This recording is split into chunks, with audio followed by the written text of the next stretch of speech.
Ser Podcast.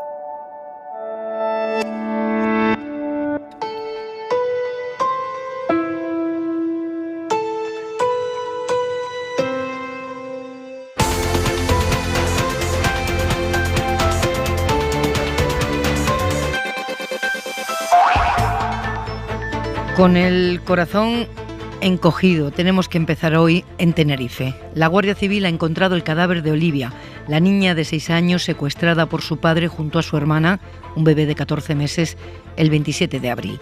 La han encontrado a 1000 metros de profundidad, en una bolsa atada a un ancla. Atada había también otra bolsa vacía. No las vas a volver a ver, le dijo la última noche el padre a la madre, y así ha sido. La violencia vicaria, la que mata a los hijos para hacer daño a la madre, se confirma una vez más. Radio Club Tenerife, Eric Pestano, última hora. El Instituto Anatómico Forense ha practicado esas pruebas al cuerpo de Olivia, la niña de 6 años, y se ha procedido a levantar su cadáver, que fue hallado hoy al mediodía por el buque de rastreo que navega la costa de Tenerife desde hace ya semanas. Se ha encontrado, como decías, el cuerpo a 1000 metros de profundidad y a 3 millas de la costa. La Guardia Civil ha recogido ese cuerpo, lo ha llevado a tierra sobre las 6 de la tarde. Como decías, se ha encontrado en el interior de una bolsa de deportes y atada un ancla a su lado, otra bolsa, pero vacía.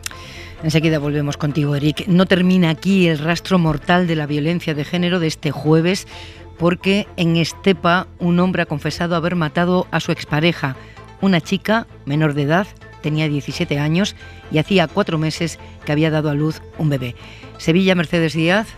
Rocío tenía 17 años, era la madre de un bebé de 4 meses y es la última víctima de la violencia machista para la estadística aquí en Andalucía. Su expareja, el padre de ese bebé, acaba de confesar que la mató. Rocío estaba desaparecida desde el jueves pasado, cuando fue a casa del individuo en Estepa a recoger ropa porque había roto la relación y vivía con su familia en el pueblo vecino de Martín de la Jara, en Sevilla. El taxista contó que la vio entrar en la casa. El supuesto asesino explicó que se quedó a dormir y que cuando él despertó ya no estaba.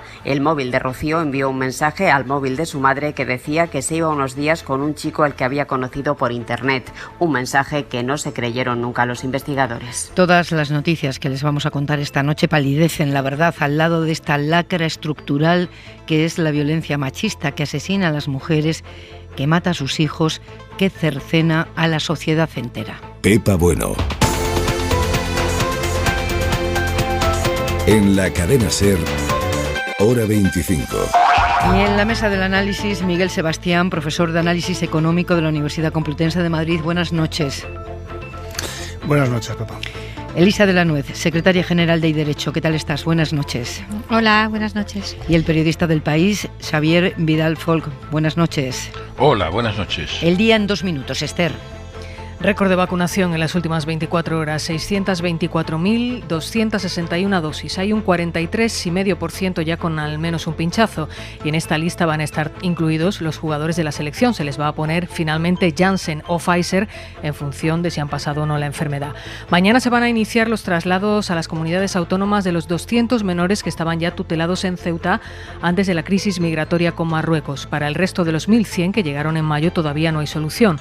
Mabel Deu, vicepresidenta de Ceuta, en declaraciones a la SER. 11 niños que van a Baleares y que a partir de la semana que viene pues se irán yendo a otros destinos como La Rioja, Andalucía, toda España. Joe Biden ya se ha reunido con Boris Johnson en Londres en vísperas de la cumbre del G7. Londres, Daniel Postico. El primer ministro británico Boris Johnson y el presidente estadounidense Joe Biden han querido dar una imagen de unidad de cara a la cumbre del G7 en relación con las tensiones con la Unión Europea por la situación en Irlanda del Norte después del Brexit. Unas tensiones provocadas por las dificultades en el suministro de productos en el mercado interior británico. Un miembro de alto rango del equipo de Biden había dicho que el gobierno de Johnson estaba inflamando la situación en Irlanda del Norte. Johnson ha querido restar importancia a las diferencias y ha dicho que los dos países están en perfecta armonía y ha afirmado que el presidente Biden es un soplo de aire fresco. El lunes se verá con Pedro Sánchez Biden en el marco de la cumbre de la OTAN. Nos contaba Inma Carretero, nuestra enviada especial a la gira latinoamericana del presidente, que dicen en la delegación que le acompaña que es sumamente importante esta primera toma de contacto, porque creen que demuestra que Estados Unidos entiende la importancia de España dentro de la Unión Europea y como puente con América Latina. En Perú, y cuando todavía no ha terminado el recuento de los votos electorales, la Fiscalía ha pedido que se dicte prisión preventiva contra la candidata Keiko Fujimori por incumplir algunas de las medidas cautelares, como la reunión con testigos del caso caso por el que está siendo investigada. Diego El Cigala ha quedado en libertad después de que anoche fuera detenido por un presunto delito de malos tratos continuados. El cantaor fue detenido en un hotel de Madrid después de que su pareja le denunciara. Escuchamos al abogado del Cigala y al artista. Simplemente significar que se ha denegado orden de protección, orden de alejamiento alguna, a pesar de que la había solicitado la víctima. No existe ninguna medida cautelar, ni personal ni patrimonial, sobre el señor Diego El Cigala, que ha quedado en libertad sin ningún tipo de restricción. Por lo que entendemos que no existe indicio alguno que sustente esa denuncia. Sin cargo, sin nada, todo perfecto. ¿Estás contento? Contento, muy contento, me voy a cantar para Málaga. ¿Por qué esta denuncia? ¿Por qué? Pues nada, seguro que son los dineros, siempre quieren dinero las mujeres. Y esta tarde se ha celebrado en Basauri una multitudinaria manifestación para apoyar al joven que sufrió un ataque homófobo el pasado fin de semana. Y en la contra de Hora 25...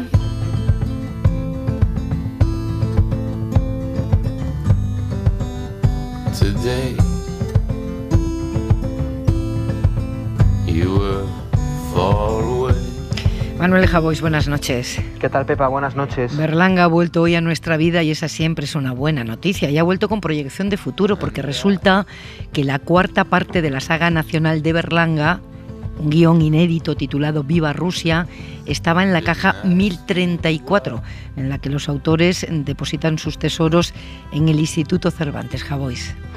Sí, en días como hoy uno puede pensar que el mundo es un lugar en el que existe alguien capaz de hacer lo que ese padre ha hecho con sus hijas, y en días como hoy uno tiene que pensar que el mundo afortunadamente también es un lugar en el que ha existido alguien como Luis García Berlanga, y hoy se ha confirmado, porque era un secreto a voces, que en esa caja se encuentra el guión de la cuarta parte de la trilogía nacional. Esa trilogía nacional es una descripción impresionante de nuestros vicios, de nuestras mezquindades y también de nuestra ternura, incluso en el arribismo. Es una España tramposa, pero también es una España terriblemente divertida.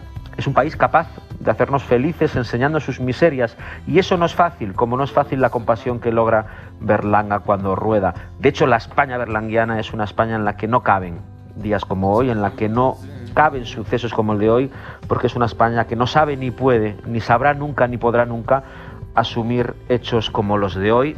Me tienes que perdonar porque yo no tenía que hablar de esto hoy, pero creo que es inevitable y en fin, nada más.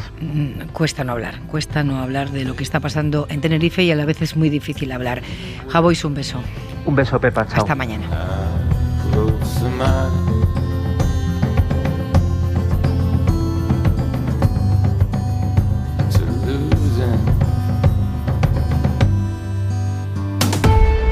Hora 25. Pepa Bueno. Este jueves a esta hora se ha convertido ya en una noche de información dramática y que se está produciendo prácticamente en estos momentos, porque hace poco más de media hora se confirmaba que el cadáver encontrado por la Guardia Civil en el fondo del mar era el de Olivia, la mayor de las dos hermanas secuestradas por su padre Tomás Jimeno.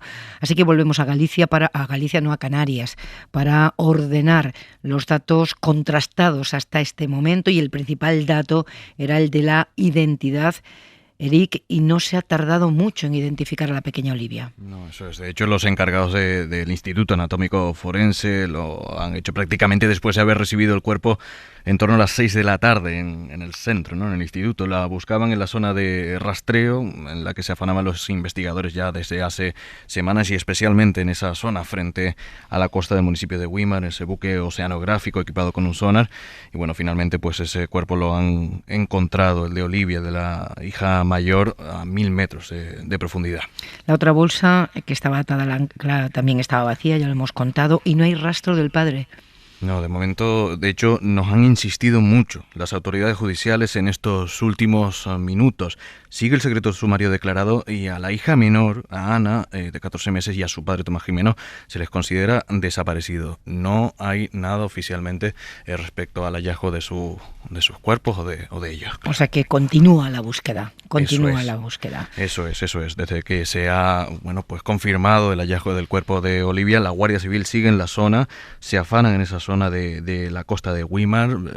A 3 millas fue encontrado el cuerpo, así que siguen rastreando, se siguen afanando para, bueno, pues encontrar cualquier pista. Pues hasta aquí, hasta aquí. Eso es. Hasta aquí. Ha sido mes y medio de angustia y de búsqueda desde aquella noche en la que el padre amenazó a la madre con que no las iba a volver a ver. Eric. Sí, eso es, bueno, en fin, de hecho la madre hoy mismo por la mañana, bueno, ayer por la noche mandaba un mensaje de esperanza, ¿no? Ha sido constante los ánimos, que el agradecimiento de Beatriz a todos por intentar encontrarlas y recuperarlas, pero bueno, al menos Olivia. En el caso de Olivia no ha sido posible. Cualquier novedad nos cuentas, compañero. Seguimos. Bueno, pues hasta aquí la información que tenemos contrastada, ¿eh? La del pasado, la del mes y medio la conocemos, la búsqueda, la desaparición, secuestro por parte de su padre, pero lo que tenemos a esta hora es que el cuerpo encontrado es el de la hermana mayor. Bueno, nada más conocerse la noticia, como ha habido tanta tensión en esta búsqueda, se han llenado las redes sociales de muestras de condolencia, Ana Corbatón, de todos los partidos, de todos los políticos. Sí, al tuit que contábamos antes de Pedro Sánchez y que ha puesto: no puedo imaginar el dolor de la madre de Ana y Olivia ante la terrible noticia que acabamos de conocer. Mi abrazo, mi cariño y el de toda mi familia, que hoy se solidariza con Beatriz y sus seres queridos. A ese tuit se suman también otros mensajes de miembros del Gobierno. La ministra de Igualdad, Irene Montero, dice: no hay palabras para acompañar a Beatriz en estos momentos de terrible dolor. Esta violencia que se ejerce contra las mujeres madres para golpear donde más duele es una cuestión de Estado. Estamos aquí para lo que sea necesario, no más violencia vicaria.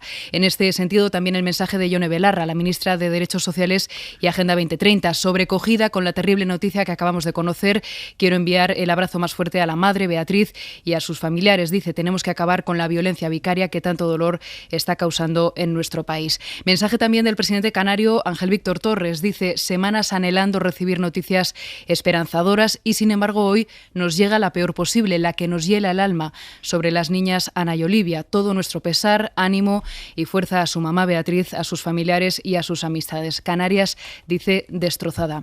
El líder del Partido Popular, Pablo Casado, acaba de escribir: nos conmociona conocer el terrible desenlace tras la desaparición de Olivia y Ana. La esperanza ha cedido el paso a la desolación y al dolor más profundo por su pérdida. Todo mi cariño y apoyo a Beatriz, su madre y al resto de su familia en este momento tan difícil. También ha escrito un mensaje el presidente andaluz, Juanma Moreno, que dice en un tuit: difícil reprimir lo que uno siente como padre ante una noticia tan horrible como esta. Se nos rompe el corazón. Siento mucho el dolor que debe estar pasando la madre de Ana y Olivia. Su consejera de Igualdad, que es de Ciudadanos, Rocío Ruiz, dice: mi corazón está con Beatriz, la madre de Ana y Olivia, y con sus seres queridos. No puedo ni imaginar el dolor que sienten. Todo mi apoyo. Y desde Vox, Rocío Monasterio escribe: no hay palabras ni consuelo. Ojalá el asesino esté vivo y se pudra de por vida en la cárcel. Urge cambiar el Código Penal, dice, y termina con el hashtag cadena perpetua. Gracias, Ana, porque sigue la lista de condolencias de todos los partidos, de todas las instituciones. La verdad es que siempre se alberga, Elisa, la esperanza, ¿no?, de que un secuestro termine bien. La madre había mantenido esa expectativa, pero aquí estamos con este concepto de la violencia vicaria. Sí, bueno, yo la verdad lo veía bastante negro desde el principio, no dadas las circunstancias, pero lógicamente la familia y la madre pues se agarra a cualquier esperanza. Y sí, la verdad es que esto es una auténtica tragedia, ¿no?, cómo se utiliza a los niños para hacer daño a las madres, ¿no? Lo que pasa que al final no sé muy bien cuál es la mejor solución para esto, ¿no? Esto, como decía la señora Monasterio, que se pudra la cárcel, pues probablemente esta persona también, probablemente también está muerta en estos momentos, ¿no? En fin, efectivamente es una tragedia y abordar este tipo de problemas es complicado, hay que ver muchas cosas a la vez. Y desde luego, se queda uno sin palabras porque efectivamente yo creo que esto es lo peor que le puede pasar a una madre, ¿no? Sí, es lo peor sin duda. Voy a abrir enseguida la mesa, pero tengo ya al teléfono a Sonia Bacaro, que es psicóloga clínica especializada en violencia contra la mujer. Sonia, buenas noches. Hola, buenas noches, Pepa. Una de las... ¿Se pueden decir buenas? Sí, se pueden decir buenas, efectivamente. Una de las primeras profesionales en hablar, en identificar el concepto violencia vicaria, que consiste exactamente en esto que decimos nosotros directamente de golpear a las madres donde más les duele, matar a los hijos para hacerles daño a ellas. Exactamente. Yo acuñé el término hace 12 años cuando comencé a ver este tipo de asesinatos, donde además el mismo asesino, que supuestamente era el progenitor del niño o la niña asesinada, le decía a la madre: te voy a dar donde más te duele. Y entonces ahí vi que aparecía un nuevo tipo de violencia que era generalmente por divorcio y que tenía que ver con la imposibilidad de seguir maltratando cotidiana y diariamente a la madre. O sea, estamos hablando de un individuo violento. Y bueno, lo que tenía a su mano y a su alcance eran los hijos y las hijas, y entonces los utilizaba como arma contra la madre. Y a día de hoy estoy viendo que estos individuos comienzan mucho antes este maltrato. Primero que, bueno, esta aberración, ¿no?, de este delito. Primero van diciendo, por ejemplo, te quitaré a los niños, o sea, sabiendo, o reconociendo que las niñas y los niños son algo importante para esa mujer, porque si no, tú no amenazas a nadie con quitarle algo que no creas que es importante. Y luego cosificándolos, porque tú no amenazas con quitar a un ser humano si es que lo tienes comprendido así, ¿no? Y luego van utilizándolo en distintas formas, pero todos estos asesinos han avisado antes y se lo han dicho a la mujer. Eso es algo que he comprobado desde hace 9 años ahora, que todos han amenazado antes con: te daré donde más te duele, ya verás lo que te pasa, lo pagaré con las niñas o los niños, etcétera. Ya. Ahora mismo ya existe consideración legal como violencia de género de este tipo de crímenes. Sí, se ha reconocido ya en el Pacto de Estado, en el año 2017, se reconoció a estas madres como víctimas de violencia de género, porque aparte daba la casualidad, o no, como le va a suceder y le sucede a Beatriz, que ninguna de ellas tenía o denuncias previas o había sido considerada víctima de violencia de género. Entonces, a través de considerar la violencia vicaria, ellas también son consideradas como víctimas de violencia. Desde el año 2013 han sido asesinados por sus padres o las parejas o exparejas de sus madres 38 menores. Desde el 2013 decimos porque es ese año cuando entran en la estadística oficial que había arrancado en el 2003 con el recuento de las mujeres asesinadas 2003 y que suman 1086. Decíamos que nos enfrentamos a un problema estructural y complejo de resolver, apuntaba Elisa de la Nuez como jurista. España ha sido pionera en leyes integrales, la ley integral contra la violencia de género, la ley del 2004, en el Pacto de Estado del año 17. Evidentemente no es suficiente, ¿no? No es suficiente. Sonia. Bueno, a ver, Pepa, yo creo que todavía pervive la tendencia a dividir o a disociar el rol de marido o pareja maltratadora del rol de padre. Y eso me parece que es el grave error. Tenemos que convencernos finalmente que un maltratador, un hombre violento, jamás puede ser un buen padre. Y que aparte dejamos en riesgo a criaturas cuando las dejamos en sus manos. Tal vez si comprendemos eso, estaremos haciendo un trabajo de prevención muy importante.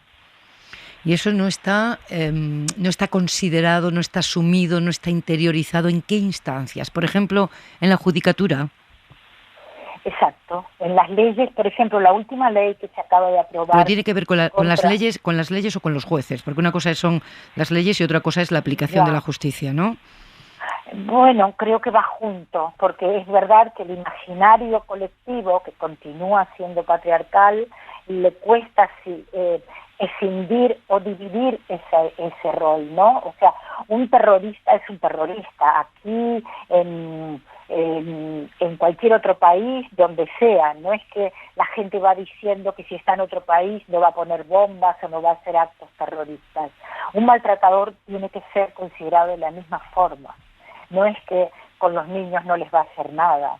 Y lamentablemente se sigue ponderando el rol de pater familia por encima de la violencia. Y luego, en algunos casos, pasa lo que estamos contando esta noche. Sonia Vaccaro, muchas gracias por estar en la cadena SER. Gracias a ti, Pepa. Buenas noches. Buenas noches. Xavi Vidal-Folk, te voy a dar donde más te duele, no las verás más. Yo suelo decir últimamente que aquí hay un debate que debemos mantener con los hombres y que deben mantener los hombres entre ellos. ¿Qué pasa por la cabeza de alguien para hacer daño a sus hijos con tal de dañar a la madre, no? Yo creo que es un caso extremo, ¿no?, de violencia machista, ¿no?, de violencia de género. 38, sí, desde el 2003, desde el 2013. Efectivamente. Es decir, y es una forma muy específica de tortura psicológica, ¿no? Entonces, yo creo que aquí hemos hablado mucho de las leyes y las leyes empiezan a estar ahí. Hemos hablado mucho de las relaciones administrativas y de las reacciones judiciales, etcétera, pero falta algo, yo creo, para combatir esto, ¿no? Que es escandalizarse menos, compartir el dolor, pero escandalizarse menos con que se pudran en la cárcel. No. Las políticas activas en todas las administraciones colaboran. No puede ser que dijimos que ahora hay grandes problemas, grandes proclamas para la cadena perpetua, cuando se niegan por parte de algunos de los que las hacen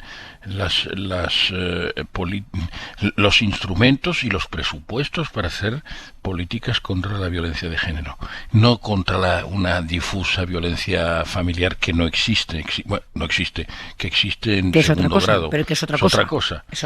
Entonces yo creo que aquí tenemos una asignatura pendiente y tiene que ver con que la sociedad lleguemos a la conclusión de que no es un tema ni solo ni fundamentalmente de las mujeres, que tienen que incorporarse plenamente los hombres, los varones, a la movilización contra esto, porque contra este tipo de violencia. ¿Por qué?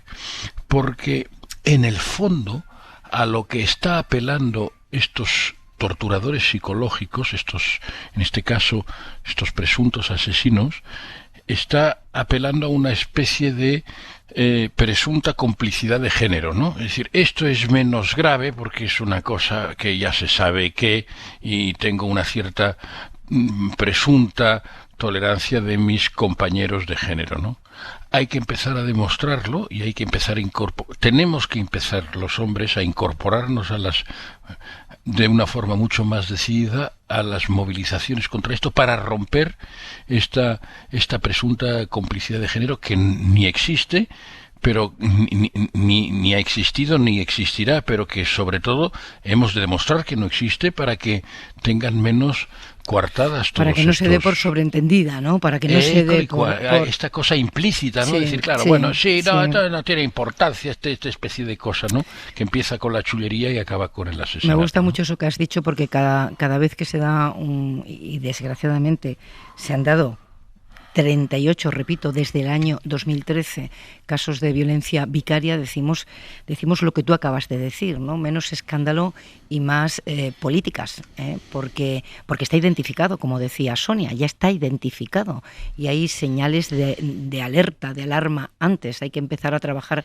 mucho antes la prevención de la violencia de género. Miguel Sebastián. Sí, no, estoy muy de acuerdo con lo que estáis diciendo aquí. Además del horror, que yo creo que es socialmente compartido, porque es muy difícil explicarse ¿Cómo es posible, ¿no?, que una persona pues que tiene toda la vida por delante, que tiene incluso recursos y que es joven, tal, pueda cometer esta monstruosidad, ¿no? ¿Y qué mecanismos de alerta podemos tener para proteger a los críos, a los hijos, ¿no? Eso es lo que yo creo que nos falta, ¿no? Algún mecanismo de alerta temprana, digamos, para evitar que estas situaciones se repitan, ¿no? Pero realmente, claro, el horror. Yo me había creído pues a lo que se agarraba la madre, que ojalá todo esto hubiera sido un montaje, lo de la botella de aire y tal, y que el tío estuviera por ahí con las niñas, ¿no? Pero claro, luego la realidad pues te pega una bofetada, ¿no? Entonces creo que faltan, más que legislación, algún tipo de mecanismos de alerta temprana de que esto puede ocurrir, y que yo creo que no los tenemos, no se tuvieron en el caso de Bretón y no se han tenido en este, y bueno, en otros casos que tú has mencionado, ¿no? Sí, decía Xavi, un caso de violencia machista extrema. Pues ha habido 38 en el caso de menores, violencia machista extrema desde el 2013, 1086 casos de violencia machista extrema de mujeres asesinadas desde el año 2003. Hora 25. Pepa Bueno. Y esta noche también Elisa de la Nuez, Xavi Vidal-Folk y Miguel Sebastián. Una noche en la que no paran de llegar novedades a nuestra mesa de redacción. Novedades ahora relacionadas con la crisis diplomática con Marruecos. El gobierno español estudia suprimir el régimen especial que tienen Ceuta y Melilla e incorporarlas en el espacio Schengen. ¿Y esto qué significaría? Pues que a los ciudadanos de Marruecos se les exigiría visado para entrar en las dos ciudades autónomas. Cuéntanos, Rafa Panadero, buenas noches. Buenas noches. Pues efectivamente fuentes diplomáticas nos confirman lo que ha dicho el secretario de Estado para la Unión Europea, Juan González Barba, tras verse hoy con el presidente Vivas en Ceuta. Vamos a escuchar exactamente lo que ha dicho. Estas son sus palabras. El gobierno, tengo que decir, que está considerando la aplicación íntegra, el que se suprima el régimen especial que se dispuso cuando España ingresó en Schengen, que fue posterior a la Unión Europea, con lo cual el control fronterizo pasaría a estar en la frontera con Marruecos. Como digo, lo está considerando, es una decisión de enorme calado que requiere el máximo consenso tanto en la ciudad como entre las fuerzas políticas nacionales. Importante, y Barba lo ha repetido varias veces, se está considerando esa posibilidad de suprimir el régimen especial, porque esto tendría dos consecuencias directas. Una, como dice, el control de pasaportes que ahora se hace en los puertos y en el aeropuerto de Melilla pasaría a hacerse en las entradas por tierra. Y dos, pues los vecinos del otro lado, de las regiones de Tetuán y de Nador, necesitarían, por tanto, visado para entrar. Esta segunda consecuencia, Pepa, afectaría a miles de personas, ¿no? Entre 5.000 y 6.000 se estiman que cruzaban, mejor dicho, antes de la pandemia desde Marruecos para trabajar a este lado o para importar productos comprados en Ceuta y Melilla, la figura de las porteadoras, ¿no? Digo lo de la pandemia porque hace ya más de un año esas fronteras están cerradas. El rumor de que se iban a abrir provocó precisamente la llegada de unas 10.000 personas en 2 días, 17 y 18 de mayo, unos acontecimientos que el secretario de Estado ha calificado como gravísimos y que ha admitido que tienen que ver con que el gobierno se esté planteando esta decisión. En todo caso, nos dicen también desde el Ministerio que la opción preferida del gobierno sigue siendo la de crear una zona de prosperidad compartida a los dos lados de la frontera, el modelo que se ha aplicado en Gibraltar.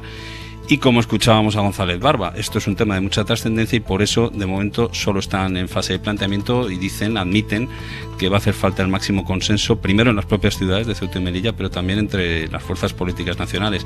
Y al respecto, bueno, pues la primera reacción del presidente Vivas, del PP, hoy, tras reunirse con González Barba y también con el secretario de Estado de Política Territorial, Víctor Francos, pues ha sido la de valorar el compromiso del Estado para sacar a Ceuta de lo que denomina como una situación insostenible y darle un futuro sólido. De momento esa valoración es la que hay. De calado, desde luego. Rafa, muchas gracias. Buenas noches. Buenas noches. La mesa del análisis hoy parece una oposición sin temario, porque no hacemos más que encontrarnos con noticias nuevas. Miguel Sebastián, un globo sonda, porque es una noticia de calado esta que nos cuenta Rafa Panadero, un globo sonda, es una noticia de calado. O una guerrilla diplomática, ¿ante qué estamos? yo espero que sea un globo sonda, ¿no? Porque yo lo veo complicado, la verdad.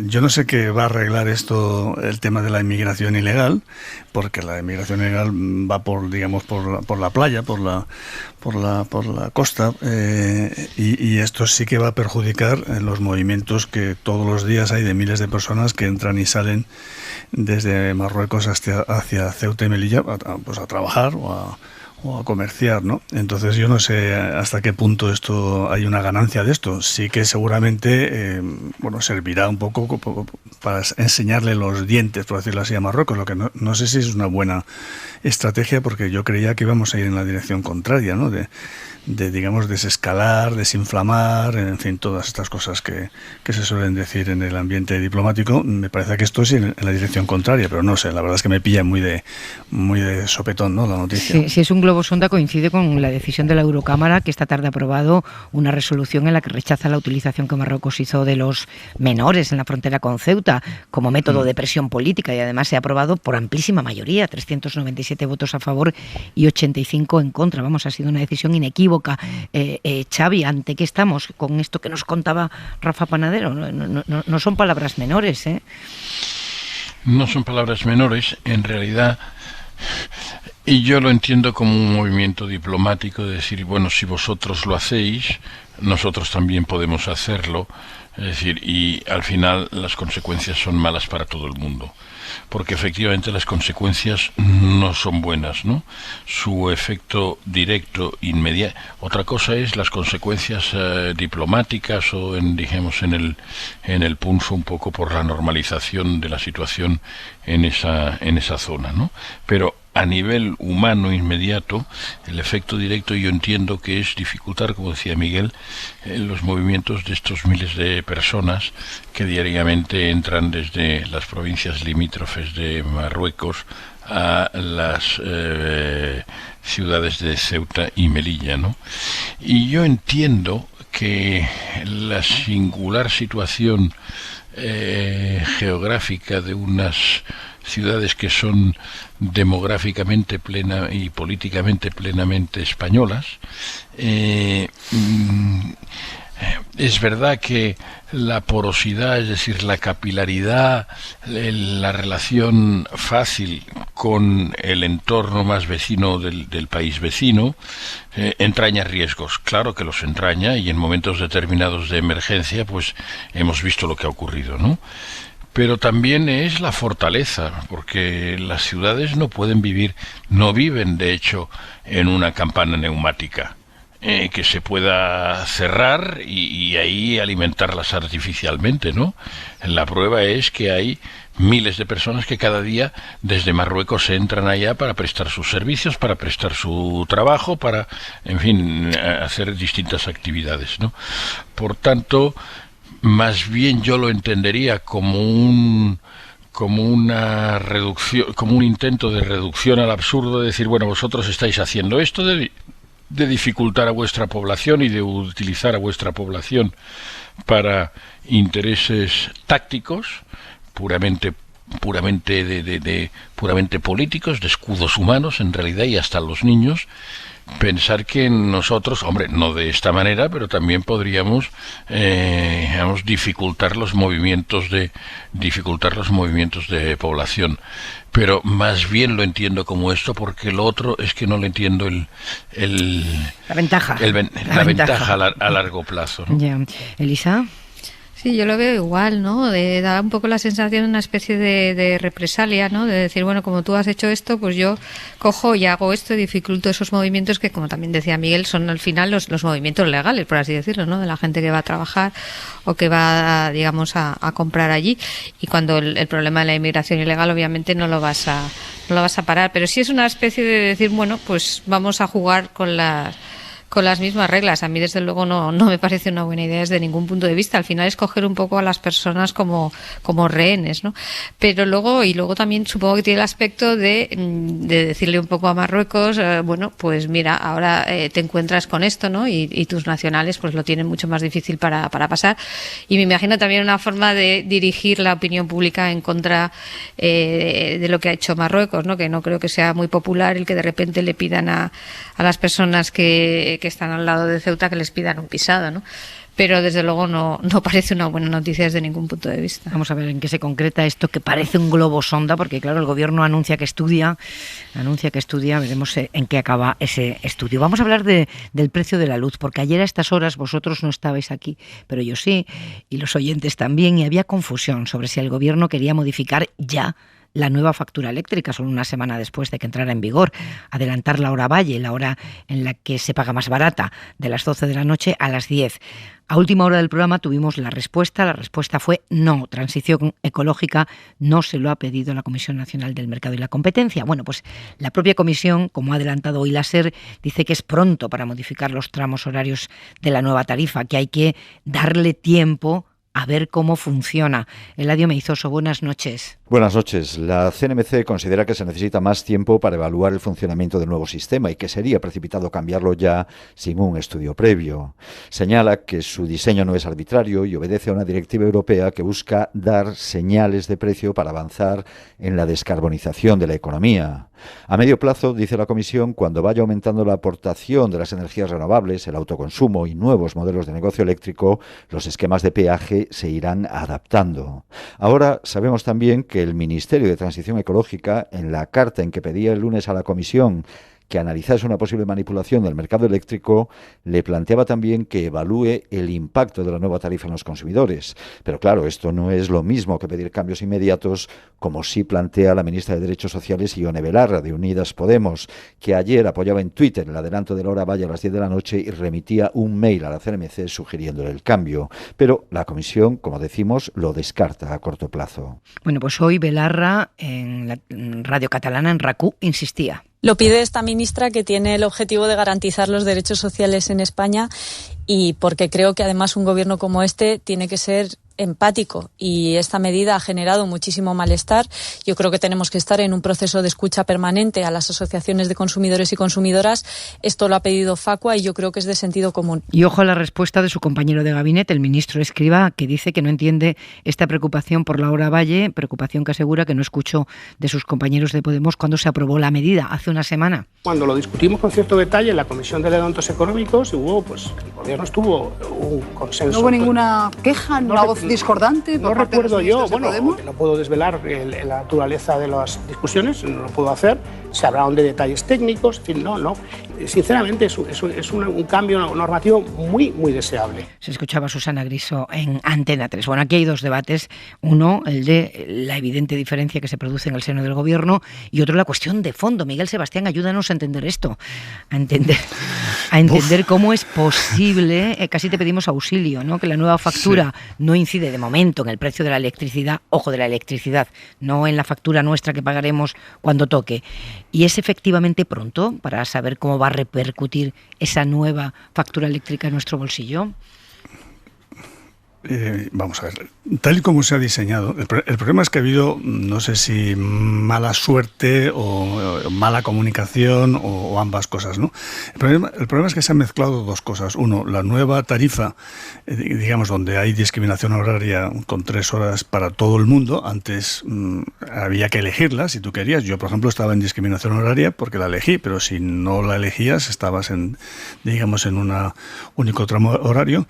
Y ahora hay 3 horas diferentes, ¿no? Tres tarifas diferentes, ¿no? Bueno, se ha mezclado esto con la subida de la luz, que es que la subida de la luz no tiene nada que ver con la nueva tarifa, ¿no? Entonces, lo que es el impacto de la nueva tarifa, es decir, si todo el mundo hubiera seguido sus hábitos de consumo con la nueva tarifa, habría una reducción del 5% en media para todos los consumidores, una reducción.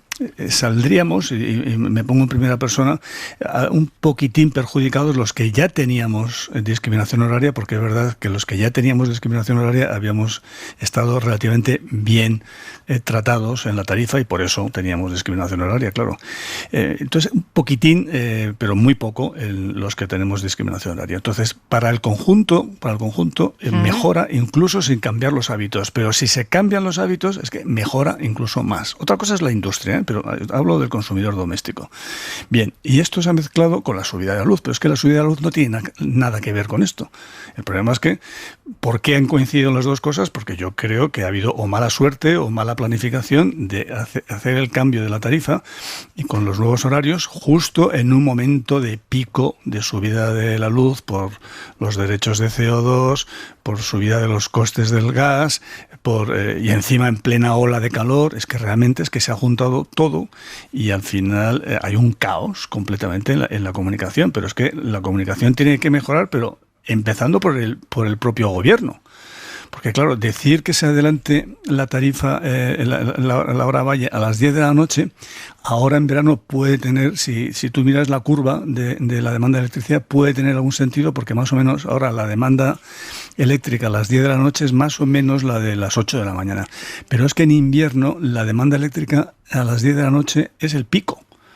Entonces, por eso yo creo que dice la CNMC, hay que esperar, claro, pero ¿cómo vas a poner en el pico de demanda, que es la que ocurre en invierno de 8 de la noche a 10 de la noche, cómo vas a poner ahí la tarifa valle? Entonces yo creo que hay que mejorar la comunicación, pero empezando por el propio gobierno, entre sí. Ya. Porque si no, si entre el propio gobierno, digamos, no se comunican bien las cosas, pues imagínate luego del gobierno a la sociedad. Sí, pero has dicho problema de comunicación, has dicho problema de comunicación y también de planificación, a tu juicio. Bueno, porque han coincidido las dos cosas, porque esto se suponía que este cambio de tarifa iba a tener lugar en marzo. Ya. Estaba previsto. Yo creo que la CNMC lo tenía ya también todo, digamos, estudiado para marzo y preparado para marzo. Yo no sé por qué se ha retrasado tanto, ¿no? Y el problema es que al retrasarse, al final se decidió, venga, pues en junio, el 1 de junio. Pero claro, el 1 de junio ha coincidido que no tiene nada que ver con la brutal subida de la luz, que siempre hablamos de la luz cuando sube, nunca hablamos cuando baja. Ya. Y realmente nosotros tenemos un mercado que no funciona mal en la parte de arriba, digamos, en la generación, lo que se llama el mercado mayorista, en la generación eléctrica, pero que luego está lleno de costes y sobre todo lleno de impuestos. Y es donde habría que realmente abordar el tema. Porque yo me peleé con Elena Salgado con el tema de los impuestos. Me consta que Álvaro Nadal se peleó con Montoro con el tema de los impuestos.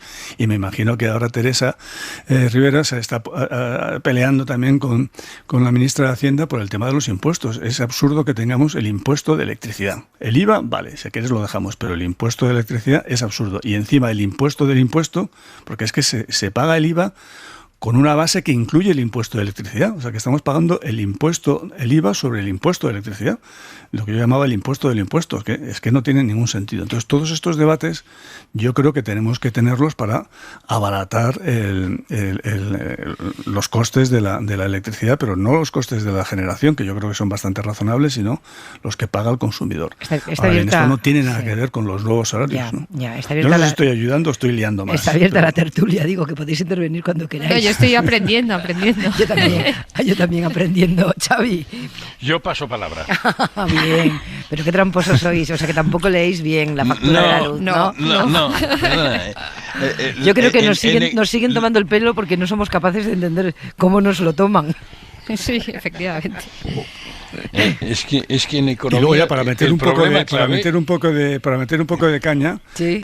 de caña, también creo que hay una enorme confusión, y ha habido la mala suerte de que han coincidido la subida de la luz con las nuevas tarifas, digamos, los nuevos horarios que están hechos para ayudar al consumidor a que cambie los hábitos, no para castigar, que se han vendido como para castigar. Yo creo que el anuncio de que se han acabado los beneficios caídos del cielo de nucleares y hidroeléctricas, que a las eléctricas no les ha gustado, a lo mejor puede estar detrás de la confusión, porque también las eléctricas, cuando quieren crear confusión, digamos, en la opinión pública, la crean, Pero bueno, esto sería una sospecha que no tengo ningún fundamento para justificarla, ¿no? Pero sí que recuerdo cuando lo de las bombillas, por ejemplo, la campaña que hicimos de la sustitución de reparto de bombillas gratuitas, fuimos que se había hecho en el Reino Unido, por cierto. Nosotros lo hicimos mejor porque repartimos 20 millones de bombillas gratuitas a través de las oficinas de correo. Los ingleses solamente consiguieron 14 millones, o sea que les ganamos.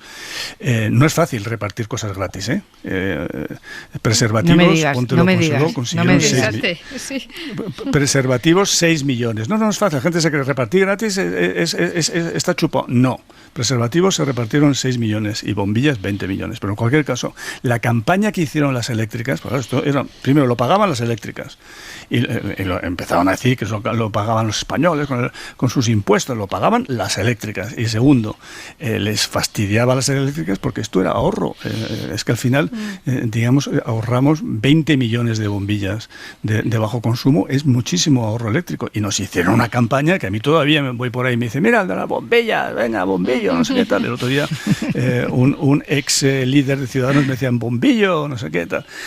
O sea, ¿por qué? Por la campaña que hicieron las eléctricas contra esta medida, ¿no? Así que yo creo que parte de la ceremonia de la confusión puede estar ahí. Bueno, pues si pasa palabra a Xavi, yo tengo para Xavi una cosa, tengo una pregunta, porque sé que le va a gustar que se la haga, sobre el salario mínimo interprofesional, que ya discutimos aquí, sobre la posibilidad de elevarlo, porque lo había planteado la vicepresidenta Díaz en el último jueves o el penúltimo jueves que estuvimos juntos, y esta semana el Banco de España ha contado ese estudio, el resultado de ese estudio que ha elaborado sobre su impacto en el año en que el primer año en que estuvo en vigor, y surgieron inmediatamente muchas preguntas que yo te traslado.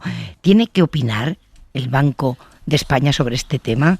¿Y tiene que hacer un informe solo sobre las repercusiones sobre el mercado de trabajo y no ponderar, por ejemplo, sus beneficios en la equidad o en el incremento del consumo, que es otro beneficio bueno? Porque los beneficios son siempre buenos. ¿Un beneficio para la economía? No es que tenga derecho a opinar, es que debe opinar. Es decir, esta especie de leyenda que se ha armado de que el Banco de España tiene que ser un organismo silente, que no hable nada más allá, nada más que de la política monetaria, que es efectivamente su tarea central, pero carece completamente de sentido. Carece de sentido incluso legal. La Ley de Autonomía del Banco de España de 1994 dice en su artículo 7 que una de las funciones del Banco de España es asesorar el gobierno y realizar los informes y estudios que resulten procedentes. Se entiende que son procedentes a estos efectos de poder asesorar. Y el reglamento interno del Banco de España de 2000, aprobado con Luis Ángel Rojo, un excelente gobernador y profesor, repite literalmente esto. Es decir, no es que el Banco de España tenga derecho a opinar, es que es su deber opinar. Contra lo que dicen, digamos, gente que opina, gente de organizaciones y asociaciones, etcétera, etcétera. No, hay que leerse la ley y hay que leerse el reglamento.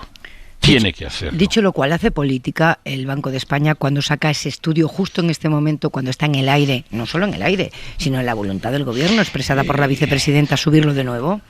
Esta pregunta me recuerda mucho la cuestión que se hablaba en Cataluña siempre cuando había alguna medida discutible del gobierno central, ¿no? Es decir, claro, es que en un momento determinado, no, es que ahora que estábamos haciendo esto, viene el gobierno y hace aquello. Es decir, atención, primero, este era un estudio que estaba pendiente desde hace 1 año y medio, casi 2. Es decir, que estaba comprometido el Banco de España a hacerlo, y que estaba comprometido a hacerlo con datos concretos, con datos fácticos sobre las historias laborales individuales de la seguridad social en 2019. Es decir, no es un estudio únicamente econométrico, ¿no? Es un estudio muy concreto. Entonces, luego te puede gustar o no las conclusiones del estudio. Yo no entro en esto. Yo lo que entro es en que a mí me parece que el Banco de España es una de las pocas instituciones españolas que están por encima de toda sospecha, y que el Servicio de Estudios del Banco de España, por cierto fundado por el gran economista Sardá de Cheus, un hombre que vino del exilio de verdad, del exilio republicano en Venezuela, y que se negó a jurar los principios del movimiento nacional, quiso ayudar a su país, y preparó el plan de estabilización. Bueno, pues desde entonces el Banco de España tiene un servicio de estudios que, bueno, habrá tenido momentos mejores y menos buenos, pero que es el gran servicio de estudios, es el gran think tank de la política económica española. Entonces, tirarlo esto a la papelera porque no nos guste un estudio determinado, y en cambio sí, cuando nos gusta uno, como por ejemplo el del impacto de la pandemia en las condiciones laborales de los jóvenes, entonces aplaudimos. Yo creo que deberíamos ser todos un poquito más liberales en el sentido no de la política, sino de la actitud liberal, de la actitud de los enciclopedistas franceses, de la Revolución Francesa, ¿os dais cuenta? del respeto institucional, ¿no? ¿Os dais cuenta cómo cuando tienes en la tertulia gente muy técnica como vosotros, que sabéis tanto de cosas muy determinadas, acaba esto convertido en una sucesión de entrevistas? Quiero abrir esta tertulia a ver si conseguimos hablar todos, y que no me paséis palabra. Puedes cortarme antes, eres libre para cortarme cuando quieras, siempre. No, yo sí quería, si me dejáis, que yo creo que esto forma parte de que hay que acostumbrarse a evaluar las políticas públicas, y que el momento en que hay que evaluarlas es precisamente cuando se están haciendo, no dentro de 10 años, ¿no? Entonces, aparte de coincidir con todo lo que ha dicho Xavi, que además sabe un montón, es que yo creo que tenemos un poco ese déficit. O sea, la evaluación de políticas públicas es un elemento fundamental en cualquier país democrático. Debe hacerse por organismos independientes y competentes profesionalmente, técnicamente, y hay que acostumbrarse a que algunas veces te digan una cosa y otras otra. Forma parte, digamos, de lo que es una democracia avanzada. Y otra cosa que también ha dicho, y que los organismos reguladores en este país tienen funciones de asesoramiento y de informe, todos ellos. Otra cosa que se les utilice poco, o que ellos no se prodiguen, pero eso forma parte de lo que es una democracia avanzada normal, y no hay que verlo como nada aberrante ni tal, y unas veces te gustará y otros no. Pero yo creo que eso es el mensaje fundamental, ¿no? Es que si no vamos a ciegas cuando hacemos políticas públicas, que eso sí que me parece de mucho riesgo, ¿no? Estás diciendo, Lisa, que es mejor publicar este informe antes de que el gobierno tome una decisión sobre esto, que no 30 años después, ¿no? Efectivamente. Casi como las sentencias del Tribunal Constitucional. Te iba a decir como la sentencia del Tribunal Constitucional, claro. Que me la publicas ahora, pues chico, ¿para qué? Para hacer análisis doctrinal, porque para otra cosa. Ya. Sí. Vamos a hablar de los indultos, porque todavía sin conceder, aunque parece inminente que se concedan, el debate se ha trasladado a el sitio donde debe desembocar el diálogo entre el gobierno central y el catalán. Hoy Salvador Illa, el jefe de los socialistas en el Parlamento, ha estado en los medios y le han preguntado por el referéndum que reclaman los independentistas y del que no para de hablar la oposición. Si es un referéndum para votar un acuerdo, nosotros estamos de acuerdo. Si es un referéndum de autodeterminación, es decir, que sometemos a la consideración de la ciudadanía una ruptura, nosotros no estamos de acuerdo. Cataluña es la única comunidad autónoma que tiene vigente un estatuto de autonomía que es distinto del que votaron los ciudadanos. Por lo tanto, parece lógico que cuando esto sea posible sometamos a su consideración un nuevo marco de convivencia catalán, pero insisto, esto es votar un acuerdo, no votar una ruptura. No eran los medios, era en Radio Nacional, donde ha estado hoy Salvador Illa. Y algo más del día. El Confidencial cuenta hoy que el exsecretario de Organización de Esquerra Republicana guardaba en su teléfono móvil un documento del año 2020, o sea, de hace nada, que contempla la vía unilateral para la independencia. El documento es de autor desconocido y lo encontró la Guardia Civil dentro de las investigaciones de la Operación Voló, una presunta trama de desvío de fondos públicos al Prusés. El texto está ahora en manos del juez. 2020, hace nada, les decía, ¿no? El año pasado. ¿Cómo casa esto con las palabras de Junqueras declarando inviable la unilateralidad? Radio Barcelona, Pablo Tallón, buenas noches.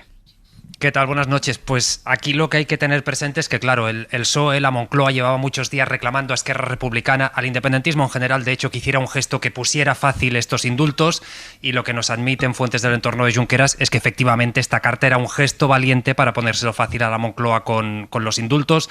Lo que nos dice su entorno es que Junqueras es quien asume los costes, todo el desgaste de lo que se dice en este escrito, pero que en cambio van a ser el resto, todos quienes se beneficien de esto.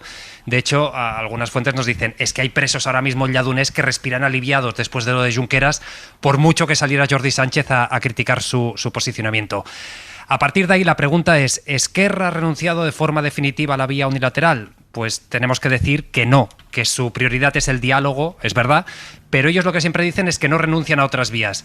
Ellos, de hecho, tienen trazado un plan bastante detallado, de hecho ha sido público, se ha publicado en la ponencia política del partido que se aprobó en el año 19, también en un libro de Junqueras de septiembre del 2020, es decir, también hace pocos meses que se publicó esa hoja de ruta, y ahí entra la mesa de diálogo como un paso para conseguir la independencia. Si esa mesa de diálogo da un referéndum pactado, maravilloso, Esquerra Republicana se da por satisfecha, se vota y se acabó. Pero ellos mismos asumen que esto lo más probable es que no ocurra, que el gobierno central nunca acepte esta posición, y la mesa del diálogo entra también como una parte de la estrategia para cuando haya que volver a la unilateralidad. Y me explico. Esquerra lo que dice es, si tenemos que hacer otro 1 de octubre, lo primero es que tenemos que ser mucha más gente, tiene que haber muchos más independentistas. ¿Cómo los convences? Pues por un lado, con políticas sociales, seduciéndolos, con políticas, por ejemplo, la renta garantizada de ciudadanía que se da en Cataluña es un ejemplo de ello, con buen gobierno, pero también demostrando que España es irreformable, que no atiende a las demandas de una parte de la sociedad catalana, que es intransigente, y allí un fracaso de la mesa de diálogo serviría como argumento. A partir de ahí hay muchos más elementos que sitúan para volver a la vía unilateral. Por ejemplo, ganar ayuntamientos que ahora están en manos del PSC, ganar masa en el área metropolitana de Barcelona, conseguir apoyos internacionales, que los sindicatos apoyen mucho más la independencia, y entonces sí, Esquerra lo tiene así estipulado, se volvería a la vía unilateral. Por lo tanto, ¿Junqueras ha ido un paso más allá de lo que ha dicho hasta ahora Esquerra Republicana? Sí, pero lo ha hecho también con un puntito de ambigüedad, porque fijaos que él no habla ni siquiera de unilateralidad, él habla de otras vías que son inviables e indeseables, y lo que nos dicen fuentes de su entorno es que no dice una parte que es que lo es ahora. Es decir, ahora mismo Esquerra Republicana asume que es imposible esta vía, es verdad, sabe que en 2 años no puede volver a un 1 de octubre, pero sí que aspira a largo, medio plazo, a volverlo a intentar. Por lo tanto, el resumen sería, la vía unilateral es indeseable e inviable ahora, una hora que se dejó Junqueras, pero cuando lo deje de ser, pues ellos mismos asumen que lo van a volver a intentar. Pablo, gracias, buenas noches. Un abrazo, Pepa. Un abrazo. Ahora sí que se abre tertulia, estoy segura. A ver, Xavi Vidal-Folk, empecemos por esto último, la carta de Junqueras. ¿Táctica? ¿Es esa carta táctica o es estratégica? Siempre es difícil, hablando de Esquerra, que es saber lo que es táctica, estrategia, lo que es un congreso, lo que es un militante, lo que es un dirigente. Es un partido muy especial, ¿no? Muy heterodoxo, muy distinto, ¿no? Ahora bien, yo tengo la impresión de que hay táctica, por supuesto que hay táctica, es decir, hay el negocio de decir, bueno, de los indultos facilitemos un poco lo de los indultos, es decir, con la boca pequeña, pero se está diciendo, por favor, aquello que dice, no, los indultos, no, la amnistía, no, con la boca pequeña, pero, digamos, con las manos encima de la mesa diciendo, por favor, vengan los indultos, hay táctica. Y hay estrategia, vamos a ver, es decir, Junqueras es el mismo que impidió, digamos, convocar él y sobre todo su partido y Marta Rovira, su secretaria general, que en octubre de 2017 impidió a Puigdemont la convocatoria de elecciones como alternativa a hacer la declaración unilateral de independencia. Él fue, y por tanto es muy significativo que desde entonces Esquerra estaba haciendo, digamos, sobre todo en petit comité, en bilaterales, en privado, diciendo no, nos equivocamos, teníamos que ir, lo que tenemos que hacer es ensanchar el movimiento, con la radicalidad no vamos a ningún lado, seamos pragmáticos, gobernemos, gestionemos y luego también a largo plazo ya veremos la independencia, ¿no? Uh-huh.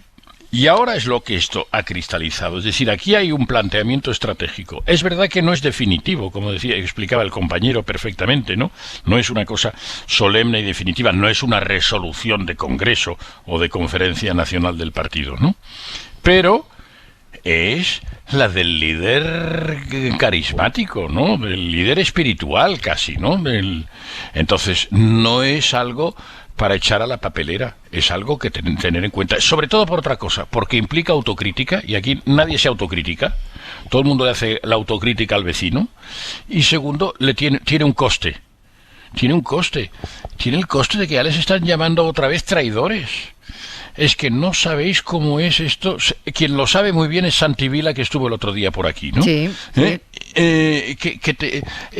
La máquina inquisitorial de sectores cercanos y de la dirigencia de Junts para decir a todos los independentistas que se aparten de la ortodoxia, de la radicalidad, que son unos traidores, es aplastante. Santi Vila no ha explicado, por ejemplo, que a él le negaron los abogados en su partido. A él le hicieron el boicot, a él no le saludaban en el Tribunal Supremo, en la sala del Tribunal Supremo. No le saludaban. Déjame recordarle a los oyentes, por si acaso, Santi Vila era conseller del Govern antes de los hechos del 17 y dimitió porque no consiguió convencerles de que no podían declarar la independencia. Deja entrar a Elisa, que me la imagino deseando entrar. No, sí, ya sabes un poco mi opinión. Yo es que soy muy pesimista, o sea, yo veo que sí, que esto es una cuestión de táctica, que ahora hace falta hacer un gesto, evidentemente, pero que pasado mañana volvemos a tener lo de siempre, ¿no? Porque sí, hay una cosa también de Salvadorilla, que es lo de siempre, un acuerdo sobre qué, porque siempre es lo mismo, ¿no? Pactar, acordar, ¿qué exactamente? Entonces, lo que se supone que ellos quieren... ¿Un nuevo estatuto, por ejemplo? Yo creo que eso no, porque si ellos lo que quieren es un referéndum de autodeterminación pactado, como lo dicen varias veces, yo es que me dedico a escuchar lo que dicen, que yo creo que es mejor que no interpretarlo. Quieren eso, ¿no? Lo de Escocia. ¿No? La vida cambia, ¿no, Elisa? Sí, la no, vida bueno, cambia, ¿no? puede cambiar, pero o puede no cambiar. O sea, yo lo que yo también veo es, vamos a ver, si tú eres nacionalista, eres independentista y quieres construir un Estado independiente, vas a buscar las vías para hacerlo. Y por tanto, probablemente un estatuto nuevo o el otro reparcheado, como sea, se te queda pequeño, sencillamente porque tú estás en otra cosa y ya has demostrado que estás en otra cosa. Entonces, lo hemos dicho varias veces, hombre, renuncio a la vía unilateral, hombre, que menos, ¿no? Porque aquello era lo que era. Pero ahora quiero un referéndum de autodeterminación pactado, pero es que eso no se le puede dar. Bueno, ya supongo que habrá muchas ocasiones de explicar por qué no, con la Constitución, la soberanía nacional, el pueblo español, en fin, una serie de cosas. Entonces, como no me lo dan, me vuelvo al anterior, o al anterior, a lo mejor con un poquito más de gente detrás. Es que yo creo que esa es la dinámica propia de un movimiento independentista y que ahora decirle, no, te voy a dar esto, te voy a dar lo otro, es que creo que no va a servir para nada. Y ojalá que me equivoque, porque siempre digo lo mismo. Pero yo creo que he visto un poco la secuencia de acontecimientos, entonces a mí lo que me preocupa, que lo sabe Pepa, que meto siempre el rollo, es que esto supone un desgaste del Estado de Derecho muy importante. Y claro, si es a cambio de nada, pues la verdad es que uno dice, vaya, ¿no?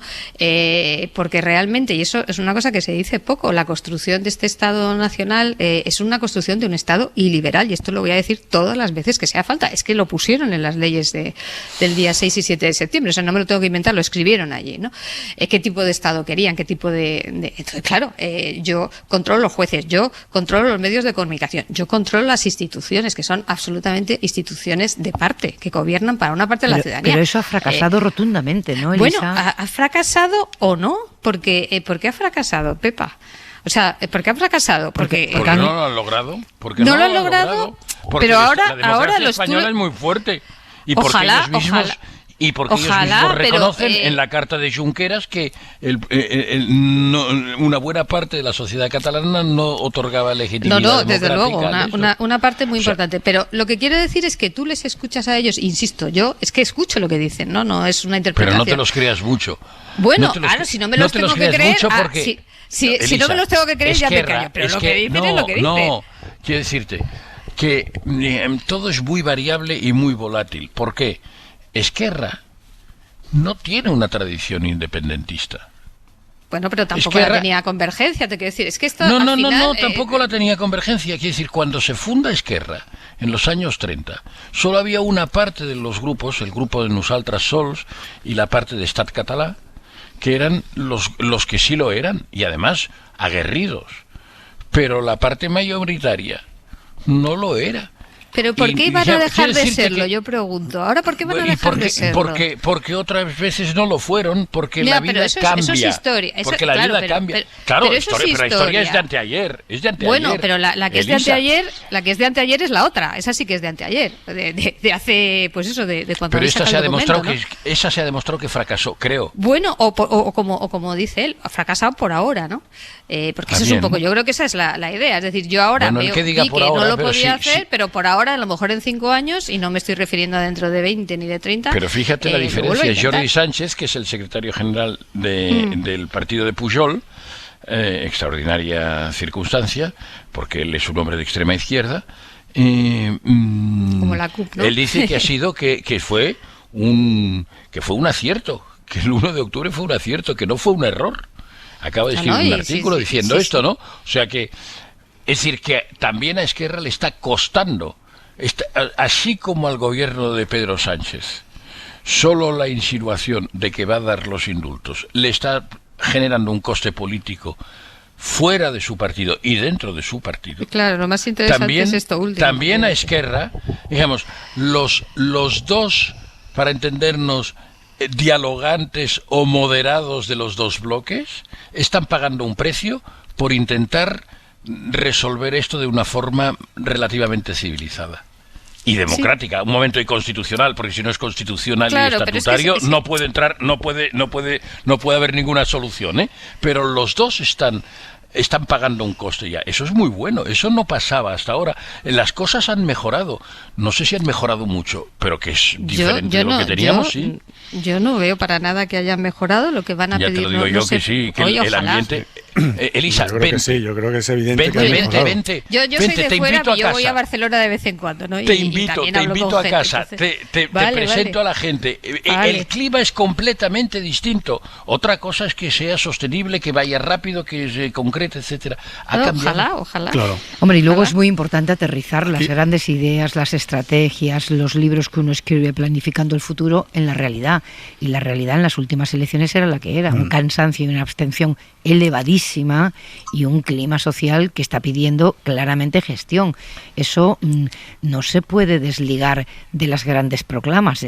Uno puede aspirar a la independencia, pero el intento del 17, claro, pero no, y el intento del 17 ha acabado en la cárcel. No sé. Ojalá de verdad que ojalá que tengáis todos razón, pero yo soy muy, muy pesimista. Sí.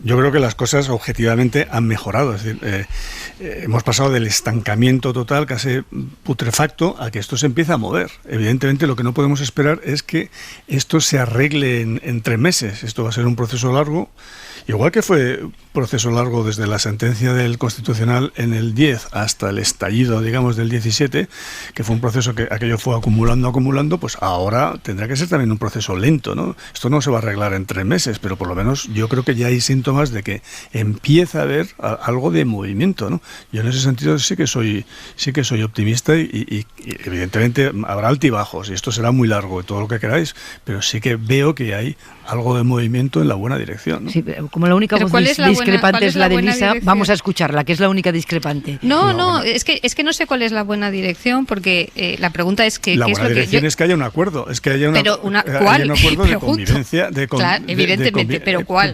Que haya un acuerdo de convivencia pero de convivencia entre catalanes. Yo siempre digo lo mismo, porque eso es lo que es más importante que la convivencia. No, entre catalanes y entre Cataluña y España. Sí, pero sobre todo entre catalanes. Entre Cataluña y España.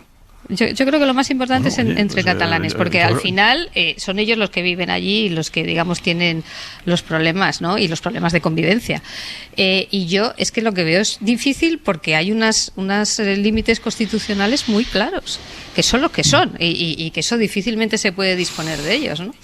Porque cuando dices esto no se ha acabado, ¿a qué te refieres? ¿A una nueva intentona como la del 17 o a que el gobierno rompa las costuras de la Constitución? No lo sé. O sea, yo lo que veo difícil, o sea, la dinámica que hay allí, que lo dije el otro día también, es una dinámica de mucho deterioro institucional y de Estado de Derecho. Esto con independencia del independentismo, no. Y esa dinámica lleva muchos años. Si eso no se revierte, pues no sé muy bien cómo se sale. O sea, la dinámica del partidismo en las instituciones, de gobernar solo para una parte, de no respetar leyes y sentencia, que lo vemos un día sí y otro también, de decir lo que no se van a respetar, ¿no? Son dinámicas muy preocupantes desde el punto de vista de un Estado democrático de derecho, con independencia de dónde vaya uno, ¿eh? Eso yo no lo veo que se vaya a revertir, y que ese gran pacto o ese acuerdo, no sé muy bien sobre qué, insisto, vaya a revertir eso. Yo empezaría por diciendo, aquí hay que respetar las reglas, las instituciones tienen que gobernar para todo el mundo, cosas como muy básicas, ¿no? Eso no se ve ni se escucha, ¿no? No está pasando eso, Xavi. Os tengo a los dos aquí para que debatáis. Ojalá que esté pasando. Es que me has dicho que hablo demasiado y estoy un poco cohibido. No. Estoy un poco cohibido. No, te decía que hacía entrevistas sucesivas, una a Miguel Sebastián, otra a ti. No, eso, quiero decir, estáis describiendo la realidad ahora mismo. ¿Están fuera de la ley ahora mismo en el gobierno? Yo creo que no. Otra cosa es que tengan un programa de gobierno disparatado. Un programa de gobierno, claro, una de las cosas que tiene que tener es saber si quiere subir los impuestos o la recaudación, bajarlos o mantenerlos. Y no sabe ni contesta ninguna de las tres preguntas. Es bastante disparatado. Está en otra cosa. Son 46 páginas de programa de gobierno, y de las 46, digamos, solo 6 están en la cosa de, digamos, del espíritu del pueblo, o sea, de la independencia, todo esto, solo 6. Quiero decir que habla de otras cosas, pero bueno, habla y no concreta alguna de las fundamentales. Quiero decir, creo que es un programa bastante disparatado, pero en cambio la actitud del nuevo presidente es distinta, y las personas son muy importantes. Pero más las instituciones, ¿eh? Sí, pero claro, las personas no son muy importantes también, justamente, estoy de acuerdo contigo, para devolver a las instituciones el prestigio que tuvieron y el respeto, digamos, que en su legitimidad y en su legalidad deben acreditar. Y esto los dos anteriores presidentes querían hundirlo. El actual está actuando en el sentido de intentar represtigiar la legitimidad de la presidencia. No me gusta su programa. Creo que es, ya he dicho un poco, lo he dicho duramente, es bastante disparatado, pero la posición institucional es distinta. Y como las instituciones son lo esencial, porque es desde donde se pueden arreglar los problemas y se pueden llegar a pactos que respeten la institucionalidad, y yo creo que es muy importante que vuelva a empezar a atisbarse, todavía no, pero a atisbarse que la Generalitat va a ser una institución normal y no que esté jugando y que no esté jugando al corre que te pillo, ¿no? Es decir, quería que nos hubiera dado tiempo a comentar lo del Tribunal Constitucional, pero estoy viendo que por lo menos quiero escuchar la opinión de la jurista, ¿no? 15 meses después de declararse la pandemia, 15, después de que el gobierno decretara el primer estado de alarma, espera que se lo cuente a los oyentes, apoyado aquel primer decreto por todos los grupos del Congreso, el primero, empezamos a tener noticia de esa sentencia del Constitucional que se esperaba a partir de la denuncia que después de las prórrogas sucesivas de la alarma puso Vox. Es verdad que el Constitucional no es un tribunal donde se administra justicia y que sus tiempos son otros, pero teniendo en cuenta que tiene que pronunciarse sobre derechos fundamentales, quizá, Elisa, un poco de celeridad no hubiera estado de más, ¿no?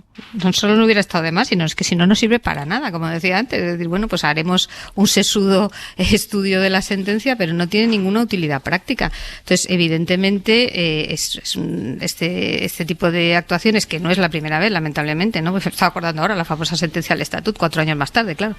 Esto no sirve absolutamente para nada, ¿no? Y yo creo que tendrían que ser muy conscientes las personas que están en el Tribunal Constitucional, los magistrados y el resto de los letrados, que si hay algo urgente es pronunciarse sobre este tipo de cuestiones, ¿no? Que efectivamente están en juego derechos fundamentales, un decreto está de alarma, que es una vez en 100 años, si no es ahora, ¿cuándo, no? Entonces yo soy muy crítica con los tiempos, porque evidentemente tendrán, digamos, mucho trabajo, tendrán tal, pero es evidente que tienes cuestiones que son de urgencia, las tienes que sacar cuanto antes, y si no, es que realmente no estás cumpliendo tu función. Bueno, viene esto a cuenta porque el magistrado González Trevijano tiene preparado ya el borrador de la sentencia y sabemos que viene a decir que había que haber aplicado el estado de excepción y no el de alarma para suspender derechos fundamentales. Sin embargo, otros magistrados del mismo tribunal discrepan y dicen que los derechos no se suspendieron, sino que se limitaron. Pedro Jiménez, buenas noches. Buenas noches. Fuentes jurídicas señalan a la SER que la propuesta de González Trevijano es contraria a la de los servicios técnicos del Tribunal Constitucional. Estima parcialmente el recurso de Vox y considera que el confinamiento domiciliario vulneró los derechos de libre circulación y residencia familiar. Los servicios técnicos daban luz verde al estado de alarma porque entendían que había una limitación pero no una suspensión de derechos con el confinamiento. El magistrado entiende que sí se suspendían derechos y que para eso la vía es el estado de excepción y no el de alarma. Estas mismas fuentes reconocen que la Constitución española pensó en la declaración del estado de excepción cuando hubiera motivaciones políticas, lo que no es el caso, pero defienden que la ley suprema también se puede interpretar. El borrador declara que las restricciones del gobierno fueron necesarias, pertinentes y parangonables a las de otros países europeos como Italia o Francia para frenar las muertes, los contagios y la saturación de los hospitales en lo peor de la pandemia. Sin embargo, nuestra ley es más rígida y nos deja menos margen de maniobra que a italianos y franceses. Sobre las críticas por el retraso en ultimar esta sentencia, más de un año, aseguran que el ponente inicial, Fernando Valdés, dejó su puesto y dilató el proceso. Añaden que una resolución de estas características lleva tiempo, pero sostienen que cuando vea la luz será el manual de instrucciones en caso de nuevas pandemias. Bueno, de momento es un borrador, lo analizaremos cuando sea sentencia, pero por lo que vemos tarde y dividido el Constitucional a propósito de este asunto. Hoy no tengo que preguntarte, Esther Bazán, ¿con qué nos vamos? Pues no, porque nos vamos a ir a Tenerife, donde se mantiene a esta hora el operativo de búsqueda del padre y de la niña pequeña después de que se encontrara en el mar el cadáver de Olivia. Eric Pestano, buenas noches. Buenas noches. Sí, ahora mismo los investigadores siguen en esa zona de rastreo, como lo hacen desde hace semanas. El buque Ángeles Alvariño, peinando toda la costa de Tenerife, ha sido este barco equipado con un sonar el que halló al mediodía el cuerpo de Olivia en el interior de una bolsa de deportes a 1000 metros de profundidad. La bolsa se encontró atada a un ancla y junto a otra bolsa, pero que estaba vacía, a 3 millas de la costa del municipio de Güímar. Las autoridades judiciales insisten en que su hermana Ana y su padre Tomás Jiménez siguen en paradero desconocido desde el 27 de abril. Recordamos también, Pepa, que al inicio de Hora 25 hemos contado otro caso de violencia machista en Sevilla, el de Rocío, una joven de 17 años, madre de un bebé de 4 meses. Su expareja ha confesado que la mató el mismo día que desapareció, hace una semana. Daughter of a manor, and her ways were free, and it seemed to me the sunshine walked beside her. Elisa de la Nuez, Miguel Sebastián, Xavi Vidal Folk, un abrazo y buena semana. Buena semana, Besos. buenas noches. Besos. Volvemos mañana, que descansen ustedes. She said her heart's in her, 'cause the cold's low, it's soon to snow.